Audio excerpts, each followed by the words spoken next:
Hi, my name is Benedict for Higher Hertz. In this video, we're going to be looking at the role of noise in music in several different places, and technically in the third place as well, but we're not going to cover that, just to know that it exists. Now, when I was growing up, noise was the enemy. We spent so much time collectively as an industry doing everything we could to get rid of noise, from requesting more expensive fancy componentry to reduce the amount of noise, whether the background or distortion that was coming into the recordings and also into the playback of those recordings, as well as noise gates and all kinds of things like that. And then when we hit the DAW revolution, suddenly there was no noise being introduced, or virtually no noise being introduced. And we started to think, hang on, there's something missing in our records. They don't kind of cut it. And we started to then realize, hang on, noise that we've had, distortions that we've had all the way through the process to now have actually matched the real world far better than what happens in a DAW. Now, that doesn't mean that analog is better. Analog is not better. It never was. Analog, as by the very definition of the term, means here this is something that represents something else. Like an Etch-a-Sketch, you draw here and the pen draws it over there. An analog is something that parallels something else, even though it's not that thing. Digital, we have to think like analog. And that doesn't mean by going, well, what's this analog thing doing? No, it just means that we have to think, well, how do we perceive things? And this is what we had to do in the analog days as well. There's no point making a recording. Actually, somebody was just showing an acoustic guitar and going, but my recording doesn't sound right. And it's like, yeah, that was a pretty nice recording. The problem that you've not got to understanding yet is that recorded music is not literal. It's an illusion. It's something that we've got to create to have people feel a certain way. And the noise that's inside recordings and the distortion that's inside recordings actually represents what we feel, what happens and what we feel in the real world. And the perfect DAW doesn't actually have those things. So we've started to add them back in. And some people say now that the perfect DAW is one where they've perfectly got all of the analogness cloned. And to me, that's not a perfect DAW. That's just a rigid or narrow DAW, because it only gives us the one choice. It says you are going to sound like this regardless of what you do. And that's a problem that we had in the old days. If you had a Neve, you weren't like, oh wow, I've got the most amazing mixing desk ever. You were like, bloody thing sounds bloody awful. Why does every record sound like bloody Neve sound? I wish I had an SSL. And those who had an SSL were like, oh yeah, this is great, but oh geez, if only I could have this sound like a Neve. The DAW that's perfect now is perfect. It's clean, it's clear, and then it's up to us to decide how we want to introduce our own kinds of noises and distortions. Here we're going to look through types of noises, how we can use them to our benefit. So we'll start with the obvious ones. Oh, little caveat.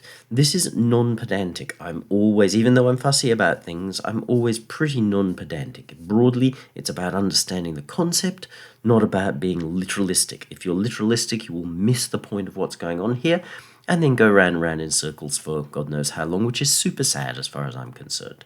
So noise. This is noise. This is, broadly speaking, pure white noise. Pure white noise is all frequencies represented equally at approximately all times. To get happening, it has to be moving. So if you look here, you see that there's a sense of a sparkle in both of the representations of this waveform, here and here. So this is representing the waveform as though it were a synth waveform. Now notice here, starts loud, gets soft, whereas here, it's kind of the same level the whole way through. We'll ignore the slight subtle variations because nothing's ever perfect, but all frequencies equal all the time. And that's white noise.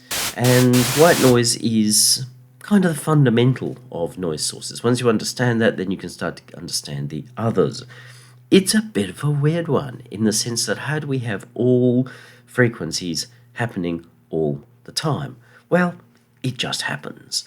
There are very few pure white noise sources, either in nature or in the electronic form. As we see here, this has got imperfections, but this is the nature of reality.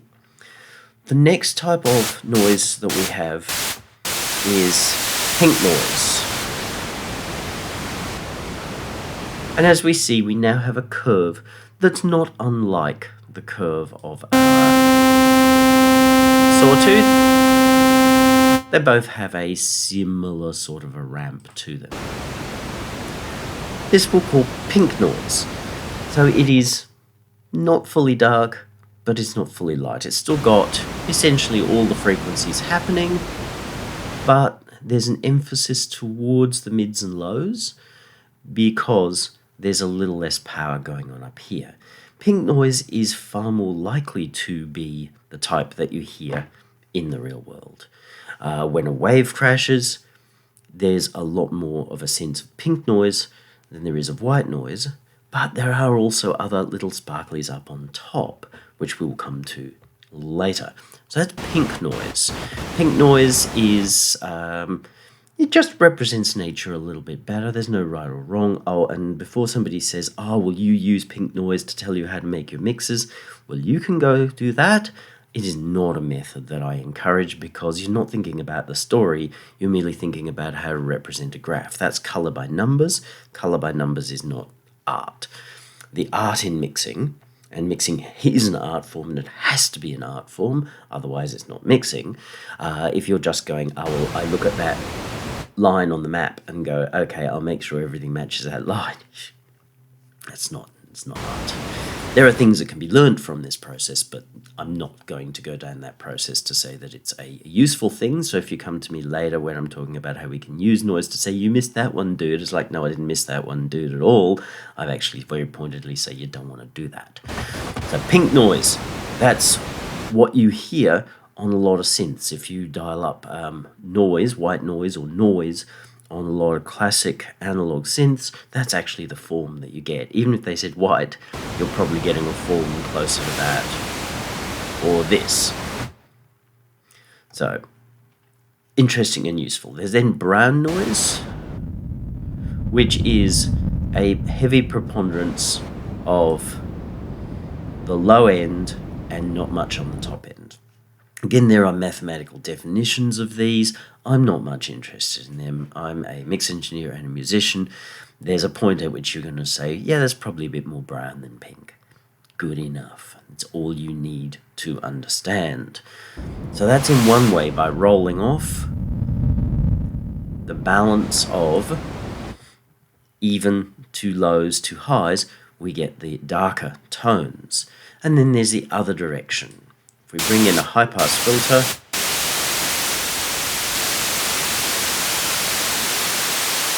and then raise it,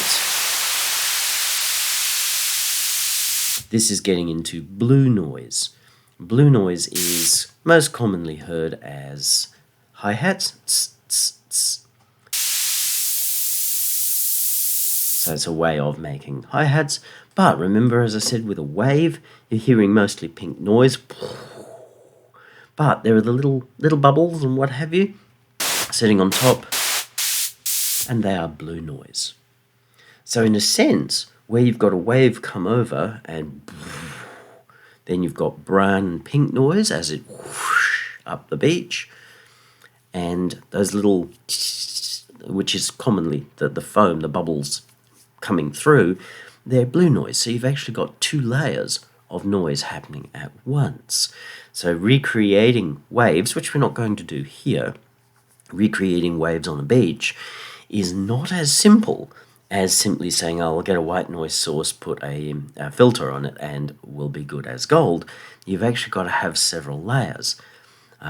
Been there, done that, fascinating thing to do, and spending your time doing that, working out how to get past the obvious and really add a lot more subtlety will give you a lot more understanding of not only synthesis and sound creation, but also of mixing. How can I create the layers of feel that I want, either within one particular sound or where you're bringing several different sounds together. That acoustic guitar recording I was speaking about just before, there's no rule in how that should be processed or handled.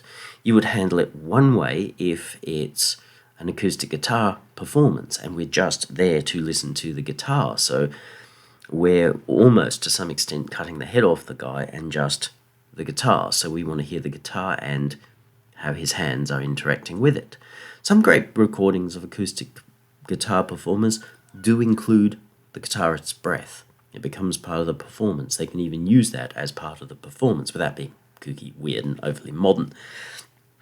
But an acoustic guitar that's backing somebody, say it's Jackson Browne with a strummer, then we're going to want a very different feel out of that machine from what we get if we are recording John Williams, the famous guitar player, not Star Wars guy. So this is where putting things together and understanding how to put them together to achieve the result that we want is so important. And doing exercises like how to emulate something that feels like a beach with more than one layer is really, really great learning. So there are basic forms. White noise, which is all frequencies, all equal, all the time. Pink, which is reducing the power of the highs, because as you hear, that's a little kind of unnatural. But it does have great purpose.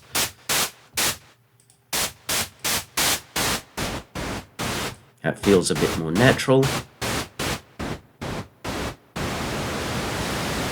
Down to brown noise. Different noise sources will have different amounts of smoothness. This is not the smoothest noise source, but it's in many ways the most versatile for me to show you things that happen and go on. So that brings us down to brown, which is a really sort of bassy, rumbly thing, and then back up to blue, which is hi-hatty or really pure moving air tones. There are then various oddities, which are not exactly formal, and some of them are, well, sort of made up. But there is some merit in some of those, at least, in understanding not the formal, pedantic thing, but what they're trying to tell us about something, about how we create something. There is grey noise. Grey noise is, in theory, based on how we perceive white noise through the loudness curve. Now, this is not an attempt at a loudness curve, but basically it's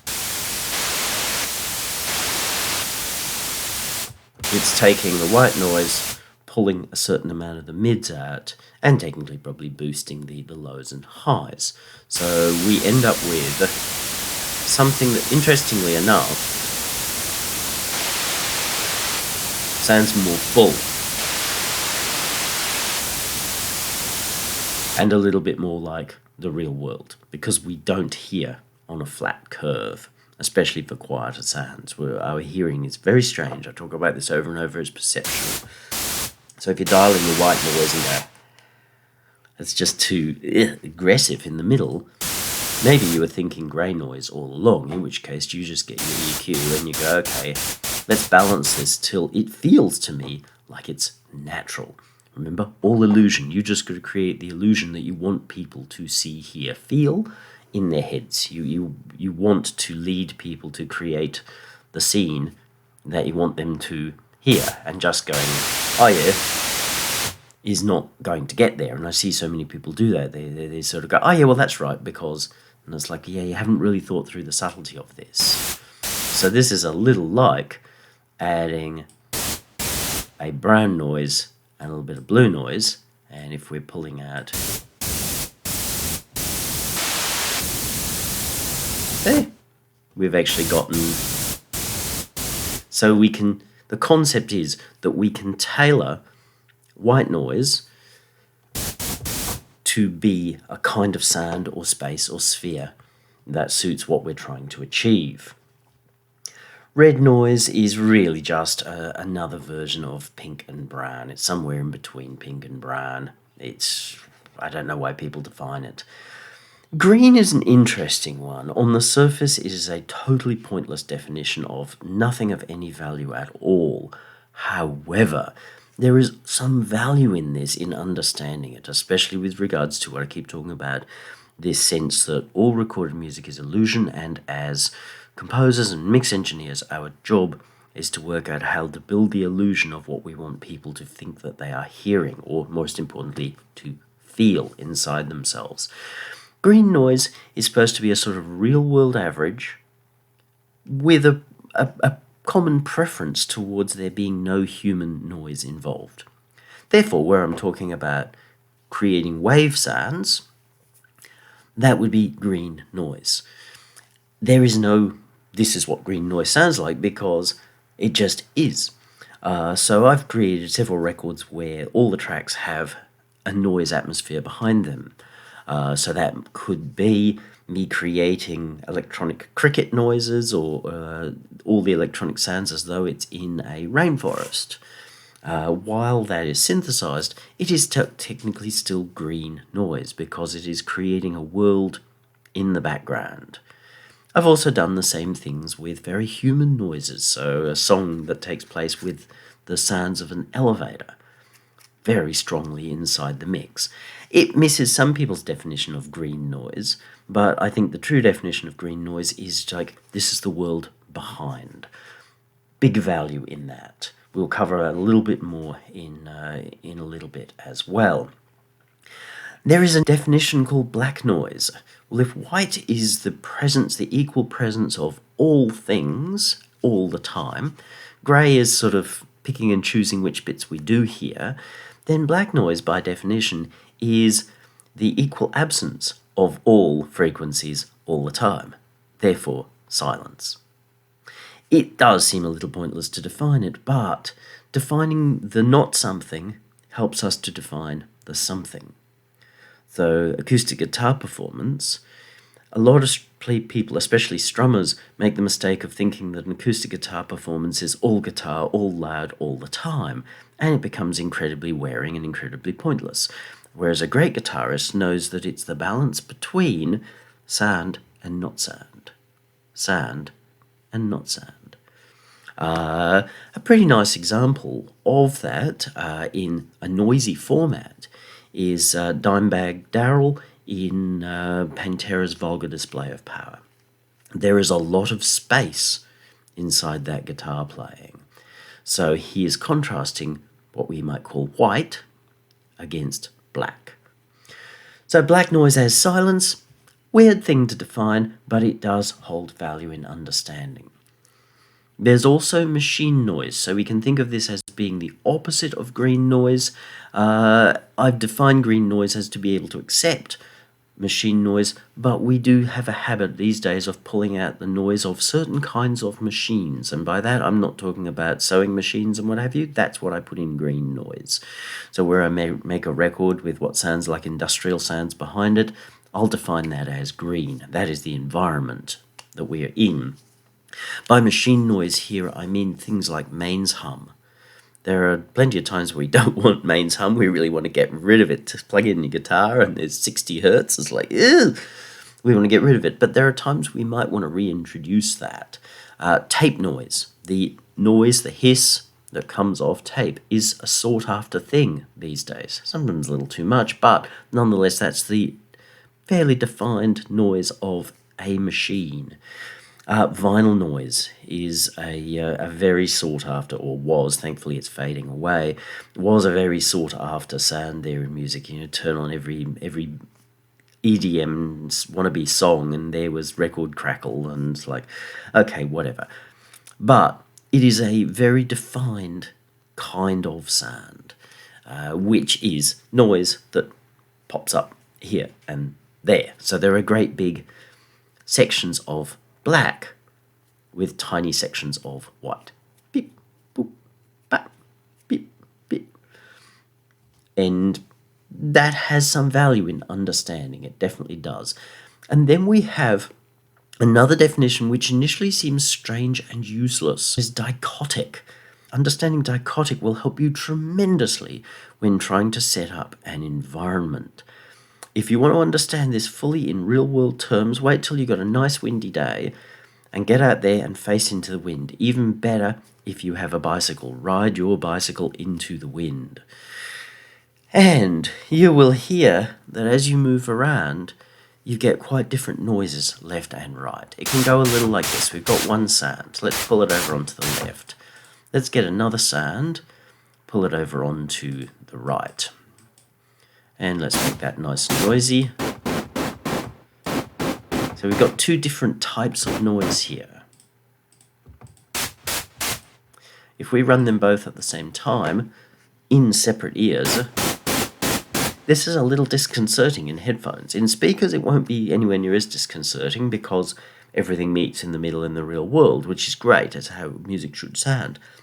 But where we've got binaural, as in complete separation, no crosstalk, then we end up with this really split sound, which you will get. You ride your bicycle into the wind, or if the wind's slightly at a cross to you in particular, you'll get one sound in one ear and one sound in another ear, and it is a little disconcerting. You'll find yourself moving your head a little bit to find a point at which the sound sort of equalizes, so you don't feel like you're a bit ugh.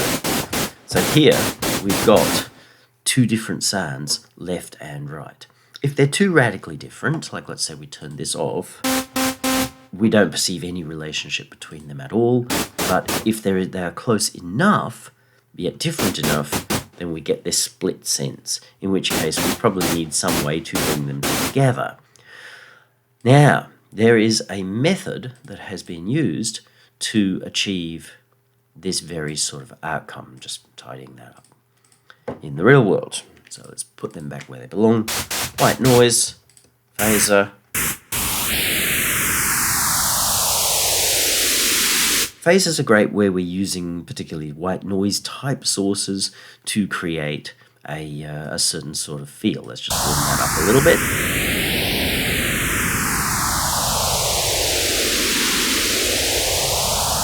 It suddenly makes that seem a little bit more natural.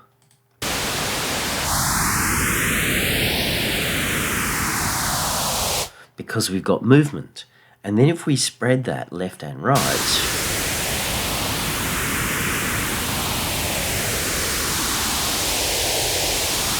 there are moments where we're actually introducing quite clearly the dichotic thing. So we've got a sense of here, we've got the comb like this, and then we've got it like this, but they're never quite the same as each other. And this is why the phaser tends to sound so nice on things. The flanger, similar. And the chorus is actually doing the same thing. Static, mobile. So understanding there the dichotic thing actually helps us to know how to use it to create a bigger, more immersive sense of things. So rather than just getting a chorus and whacking it on, going, now there you go, I'm good, I 106 chorus this, therefore it's excellent. No, you've got to be thinking, well, what am I trying to achieve? By putting a chorus on this, what am I trying to achieve? Then we can actually make those choices to say, okay, now I've embiggened this in a useful sort of a way. So understanding the concept of dichotic noise means we can either use it very directly and a little disconcertingly, or subtle variations of it which give that sense of a bigger, broader environment. This is where noise is super, super useful to us. Looking at some other uses of noises. There was the third use, which I said we're not going to get into, but it's a thing we should know it exists. Things like dithering when rendering. I'm not going to get into whether you should or shouldn't. Personally, I don't. But dithering when rendering introduces a little bit of noise into the math to make sure that you don't have the what might be a bad outcome if you are of the I need to dither when I render camp. There are a lot of situations in which noise is used in that sense. When playing back a CD, there is a little bit of noise used to make sure that we get a real-world pleasing sound. Now, I do not want to get into whether CD is evil and this, that, and the other. It's not. Go read some very, very thoughtful and well-presented material on that talks about what really happens with the math in CDs, and you'll go, that is stunningly brilliant. Noise is part of that process. Synthesis. Now, you've heard me synthesizing noise and how we can do things like turning on phaser to start to create something. We can change our balance.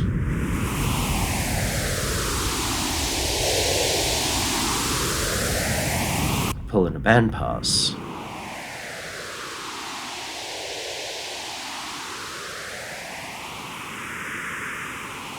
We can do things like applying, which is easier here, LFO 2, say,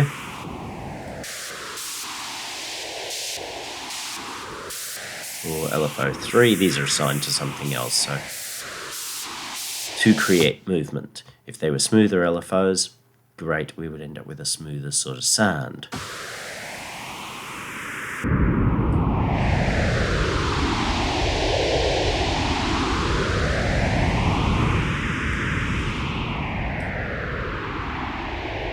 Hear how each of these moves helps elicit a slightly different feel about what environment we might be in. Of course, we probably want to add in this case, a little bit of delay, a little bit of reverb, a little bit of echo, a little bit of reverb.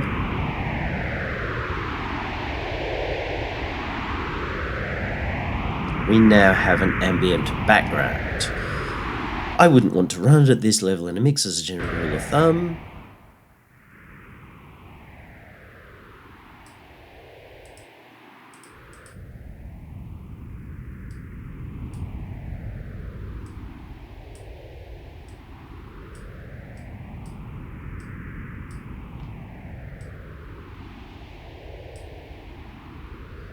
But that sort of thing is going to give us a very nice background, which at the right level behind a track is going to add all kinds of body. Again, we will talk about that a little bit more in a mo.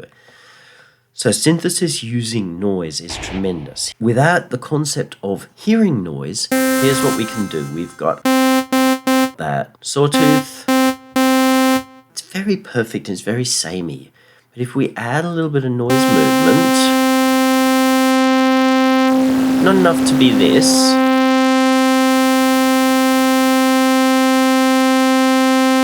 See how this is moving? This wave is constantly changing shape. And to some extent, I think possibly pitch. If we introduce a filter to it,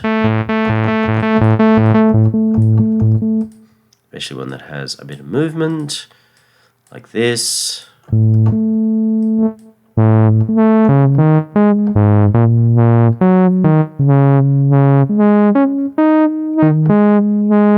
It's already assigned to something else, no drama.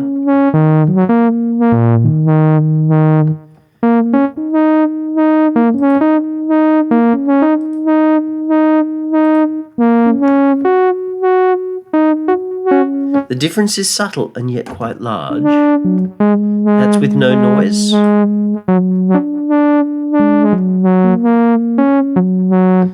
We can hear now that our oscillator sounds a lot warmer, more analog. So adding that little bit of noise. But there's something else that we can do there too. We can add a little bit of noise, but more in the high frequency. So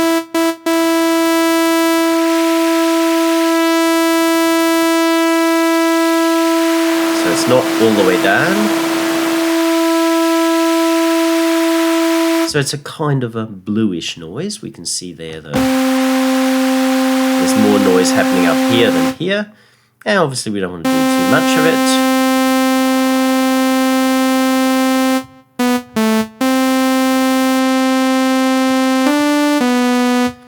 Not only have we softened and rolled off some of the just too pure digital highs, but we've got quite a bit of movement in that now. So if we introduce our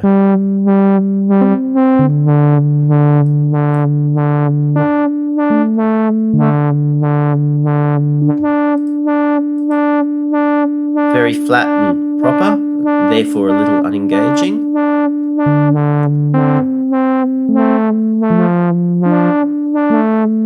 And now we've got a lot more movement inside that sound. There are many synths that I encounter and review that this is already built into them. And again, while you can say, oh, but that makes them better, that only gives you one flavor. Whereas here, the fact that the options are there and I can choose how I do it, I can choose where I do it, means that I can define how noisy my sound is in the first place.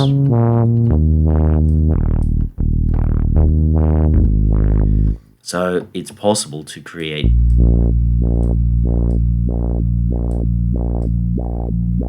the kind of sound that I'm looking for.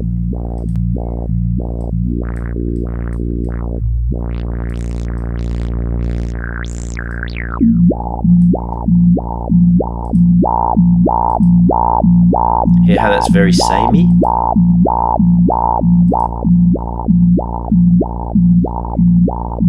And while the pattern is there, there's a little bit of movement all the time. So noise, introducing noise into our waveforms in one of several different ways, whether that's just layering in some noise in certain parts of the frequency, or modifying, like multiplying this by noise, as in like an FM type thing with noise. We've got various ways of moving our wave around. And the more you think about it, the more you can choose how that gets done. So this is the one where we've really dug in and got quite clever with layers and layers of noise.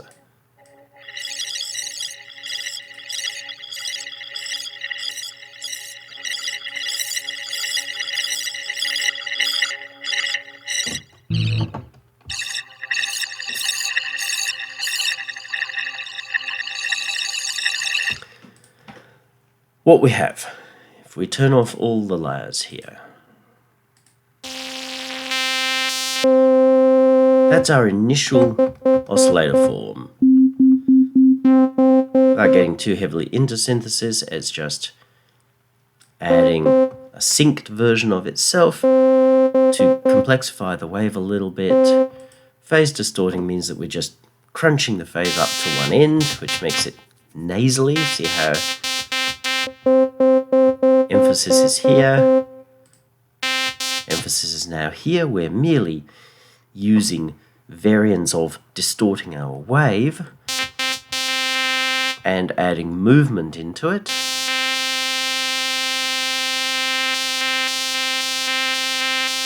Movement is a kind of noise.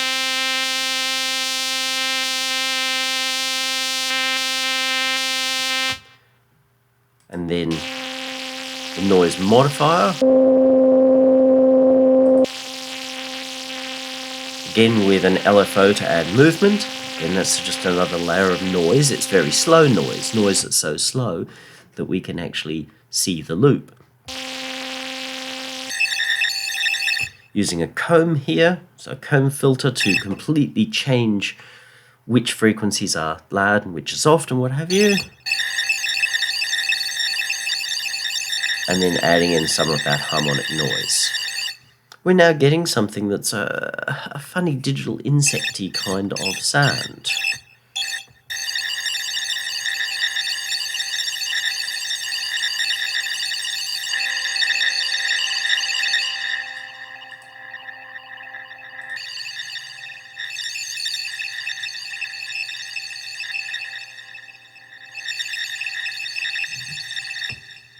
Adding in a little bit of delay and reverb.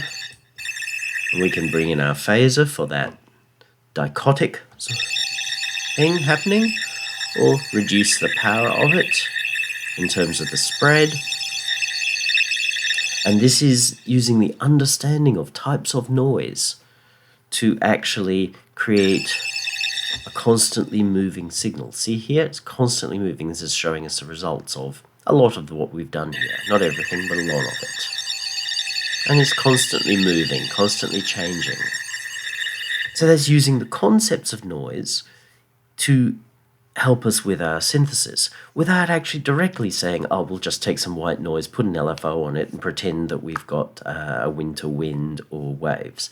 Remember, as I said, with waves, we actually want to use a couple of layers of processing to ensure that we get something that has even the beginnings of the amount of movement that's really happening when you're on a beach and there are waves coming in, because that's an incredibly complex noise, as is the sound of fireworks. Fireworks is incredibly complex in what happens.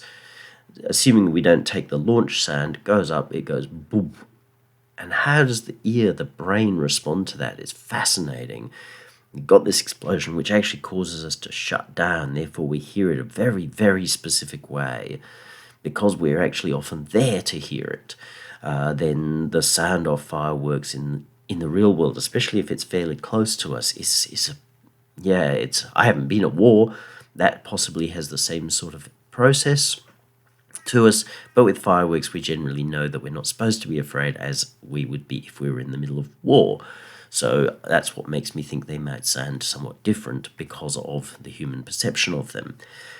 But with fireworks, they go up, they've got the boof, and then there's a because we want them to do all of that kind of stuff. The starburst, lots of sparkly, sprinkly things, which is landing everywhere, metal everywhere.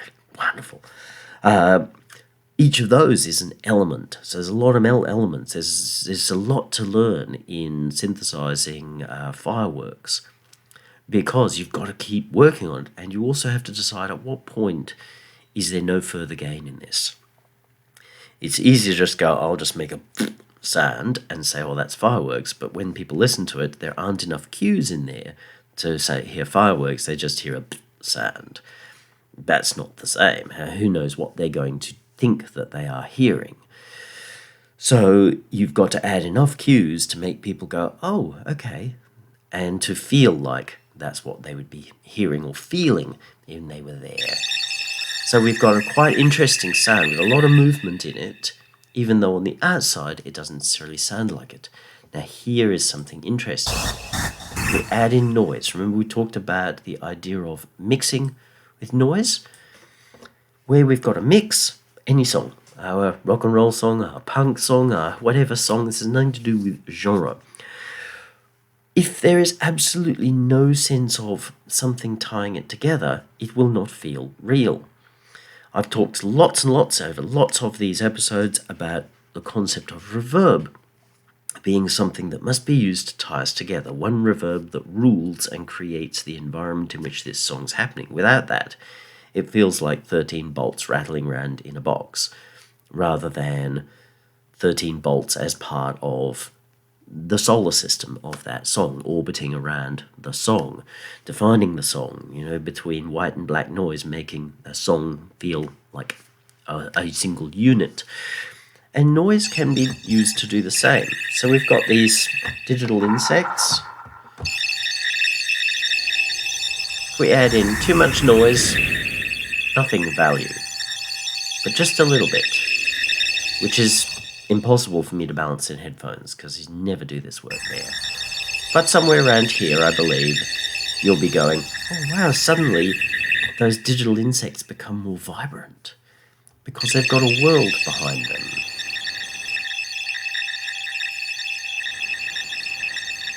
We've made those digital insects actually sound bigger.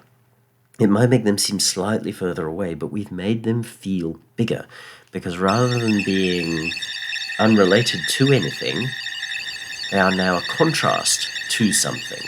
We've got this background noise and these insects.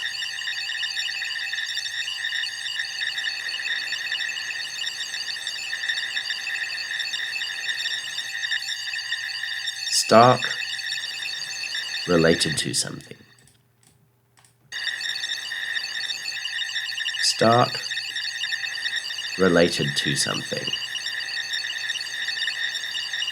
and of course the delay and reverb, which become the environment, which are the world in which this song or this event is happening. We've now got a sense of, wow, these are about something. So when mixing a song, yes, you can get great advantage just from mixing a little bit of what we'll broadly call white or pink noise in. That's just background tape hiss or background hiss from the space echo or whatever that you've used, which wouldn't be there in a perfect digital component. Too much of it just sounds gluggy, but a tiny bit there, commonly going into the masters, but maybe just going into a particular instrument, will suddenly help the piece feel like it comes together. Why? Because that sound is now shared across the whole thing, and you'll find that it's almost like every single sound that's there kind of hooks into the noise source. What exactly happens, I do not 100% know, but logic seems to suggest, because we've got this white noise, or some subsection thereof, we've got this section of noise. See how it's doing this? As it interacts with our, what we might call real frequencies, the ones that we're really focusing on, our acoustic guitar and our singer, then we get what's called masking. If the noise is really loud, then it will make our acoustic guitar, or the parts thereof that are the same as the noise that's happening at that instant in time. Remember, it's always sparkle, sparkle, therefore on, off, on, off, on, off, on, off. It will have those appear and disappear as well. Not completely black and white, as I say, but it will make those frequencies start to dance as well as this is dancing. See? Dancing. The frequencies inside our sounds, the ones that we're focusing on, will dance a little bit as well. So it's a little like saturation, only far more mobile. If you take a saturator, a nice one, or like the Hornet analog stage or bedroom producer blog saturator, take any of those, apply some kind of LFO to that. Not over the top, because we're not looking for splat, not splat, splat. That's doable, but that's splaturation, it's not saturation. Then just a little bit of movement like this in the level of saturation, and you'll suddenly find that you get a result similar to this, where by introducing this, you start to get more sparkle out of the sound. That's because we're making the non-linear process even more non-linear. Because in the digital world we tend to focus on doing only one thing, if we've got 2 or 3 layers of movement, as we have with this sound here, like if we take any of these layers off, okay, they're changing our tone big time, but they're also reducing the mobility of that sound. And then adding in that little noise source adds another layer of mobility. So some kind of noise that runs through the background of our mix can really enhance the sense of cohesiveness of our total mix, as well as making the whole thing feel more vibrant. So you can do it, as I said, just finding some kind of tape hiss, pink noise, something like that, and just injecting a small amount of that somewhere into your mix. Where is entirely up to you. If you introduce it as part of a synth sound and it's got a phaser or a flanger on it, that can be good, but if it's a heavy phaser or flanger, then you will have some difficulties down the track. But you can introduce it at your masters as well. It's the easy way to do it, but it's not always the best way to do it. So, little bit of noise, and then you can choose how to shape your noise, which is like this, where we shaped, we'll pop that out for the moment, this, any way that we want. So we can choose how that shapes. And that will choose how it interacts with what's going on inside the mix. And that can really make a mix feel so much more vibrant. You won't appreciate it until you do it, and you will absolutely not be able to do it productively in these things. Not these specific cans, I mean any cans. Because the way we hear in headphones is binaural, therefore signal going to the left, signal going to the right, no in between. Yeah, you can muck about with some kind of a crosstalk kind of algorithm, and you can use those for things that pretend you're in Abbey Road in 1964 with Alan Parsons sitting on your left and Sir George Martin in the back eating chips. But it's not real. It's still headphones. Get out there in speakers, learn how they feel, listen to some great music, listen to Dark Side of the Moon, listen to the Beatles, see how that feels in your speakers, in your environment, and then as you start to bring noise into your mixes, there will come a point where you go, that really just adds this almost indefinable value inside the mix here, a kind of secret proness. Stupid term, but that's what y'all are looking for. That is the value of adding noise. Get in there and EQ that noise and see how it changes the feel that you deliver. And this is what we're missing in our modern DAWs compared to the analog days. And of course, sound effects.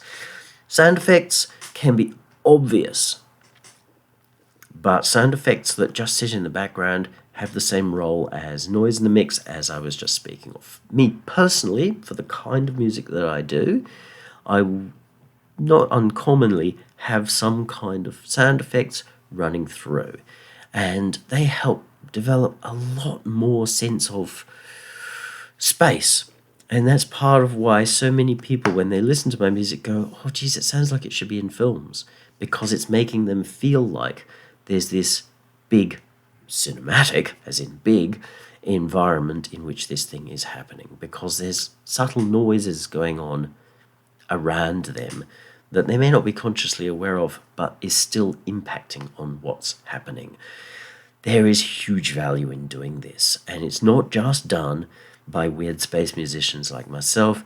You hear it through recordings that are very, very mainstream and very, very not what you think would be doing it. So if you listen carefully through stuff like, say, Bon Jovi's Slippery When Wet, which is big, bombastic rock record, there is extra usage of noise and sound effects and what have you through there in various ways.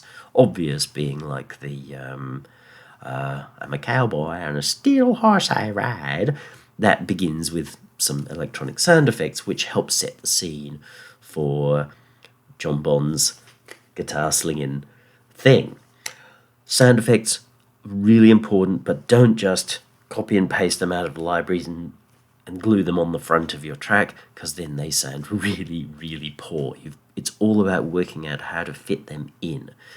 And again, if you spend some time with a synthesizer with a fair amount of control, working out how can I duplicate the feel of waves on a beach. Not just going, oh yes, there's a noise source, there's a single LFO onto the filter, perfect, I'm a master of this. You've got one layer, work out how to do 3 or 4 layers to get that moving more like what you're really hearing. If you don't know what you're really hearing, go to the beach where there are waves and really stop and think, okay, which part of this is dichotic, as in we've got rocks over there which make the waves break a certain way, we've got a really flat section of beach over here which makes the wave break in a different way, therefore I am hearing these 2 different signals.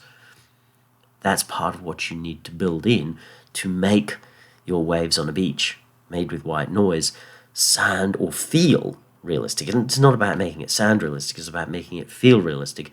You've got to learn to build that into yourself. Once you know how to do that yourself, to go, oh, okay, then you'll notice that your sound creation, your mixing, your arranging, everything will improve. I know that's very different from what most people will teach, but these are the things that make a significant difference. So they're the types of noises, white, pink, brown, and blue being the main ones to understand. The extra oddities like grey being that you can alter the overall timbre of what you've got. Green being the concept of a real-world sound, bed. Black being that we have to understand silence, because if we can't understand silence or we want to deny silence, then we can't understand sound. It's a contrast between the two. Machine being those very specific sort of noises that come out of processes that we use. Remember, sewing machines or bullet making machines, that's really green noise. Dichotic in the sense that when we're in the real world, we're hearing something in one ear, something in another. There's lots of overlap, but nonetheless, if we get into the right situation, like riding our bicycle into the wind, we can end up, because of our head being in the way, very different noise patterns left and right. The air is blowing straight on here and not so much on here. We've got a very dichotic sound environment at that point.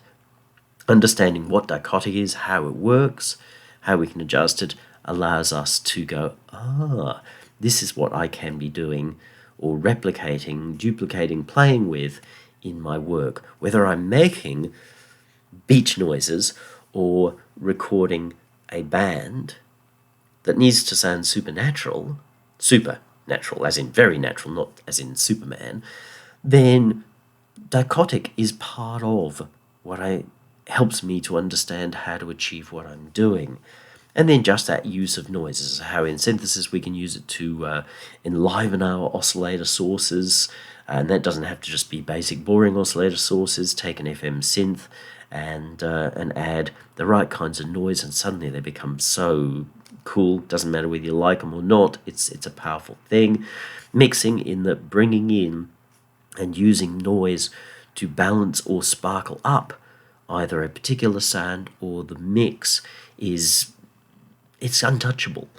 And then, of course, sound effects, which is like just bringing in noise. They can be fairly noticeable, in which case they become either green noise or a lead sound, or just sitting in the background. That sort of movement will impact on what people hear and feel.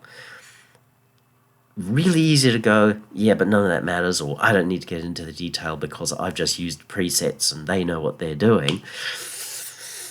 Yep, that will show.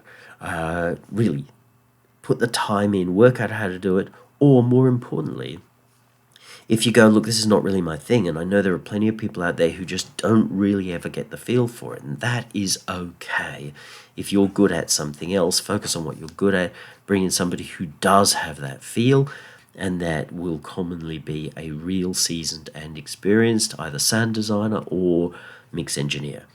A mix engineer who says, yes, I know how to EQ because I've got all the formulas, chances are they have no understanding of this at all, unless it's purely instinctive, which is absolutely fine if they're getting amazing results. Whether Bob Rock could sit here and explain this is irrelevant because Slippery When Wet and Metallica's Black, along with various other things that he's done, which are like, whoa. So he at least instinctively understands it. Doesn't really matter, but you've got to listen to the work. If this person can't control it and make it happen, then move on, find someone who does. And that applies to you as well. If you can't do it, work with someone who can. If you don't want to invest in that, that's your business, but understand you're limiting yourself tremendously, because when you put your record that doesn't have a deeper understanding against one like, say, Bob Rock, Slippery When Wet, it's hard for you to compete because you're missing the things that make Slippery When Wet a great record. Sorry, I'm taking Bon Jovi out of the equation, but the mixing and production of is sure sign that whoever did that work knows this stuff and has the skills and experience to enact it in real time over and over. If you have any questions about this material, pop them down below. Now don't forget higherhertz.com. There are a couple of freebies over there as well, which are very useful in this sort of work. The Hertz delay and Hertz multiplier. A lot of Hertz multiplier. Once you understand this, you go look at that, you'll go, oh, that's playing with those concepts in the way that it does what it's meant to do, the real core function. Not of it as a bigger delay or reverb unit. They are elements of this, but in the tight, almost saturation-y type of thing, that's using a lot of these sorts of concepts as well. higherhertz.com, and have a great day.